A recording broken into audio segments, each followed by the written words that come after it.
PCOS কি? এই জেনারেশনে ইয়ং মেয়েদের কিন্তু এই পিসিওএস এর সমস্যা কিন্তু খুবই বেশি দেখা যাচ্ছে। এই পিসিওএসটা কি আর এটি কি কারণে হয়ে থাকে এটা আমরা আজকে জানবো। চলো জানা যাক।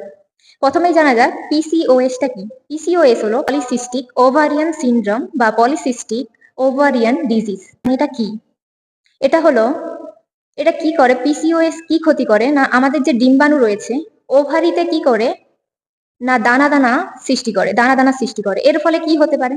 এর ফলে আমাদের দাড়ি বের হয়। দেখবে মেয়েদের অনেক সময় দাড়ি বের হয় থুতনিতে। পিরিয়ডস ইরেগুলার হয়ে যায়, মানে মাসিক সময়ে হয় না। আর তৃতীয় হচ্ছে সমস্যা যে প্রেগনেন্সিতে সমস্যা হয়, মানে সহজে সে কনসিভ করতে পারে না। কি কারণে আমাদের এই পিসিওএস হয়? অনেকভাবে জানা যাচ্ছে যে জেনেটিক্স কারণেও হয়ে থাকে, আবার প্রচন্ড পরিমাণে চিন্তাতে থাকলে তাতেও কিন্তু এই পিসিওএস হওয়ার চান্স অনেকটাই বেড়ে যায়।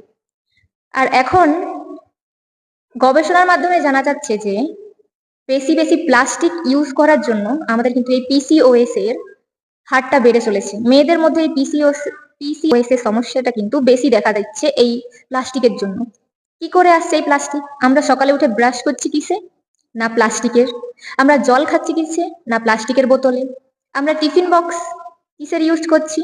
না প্লাস্টিকের। প্লাস্টিক ধীরে ধীরে আমাদের শরীরে জমা হতে শুরু করে, আর একসময় এটা এফেক্ট কি দেয় না পিসিওএস পিসিওডি এর মতো সমস্যা আমাদের দিতে থাকে। তোমরা কমেন্টে জানাও যে কারা কারা প্লাস্টিক কম ইউজ করো, অবশ্যই কিন্তু কমেন্টে জানিও।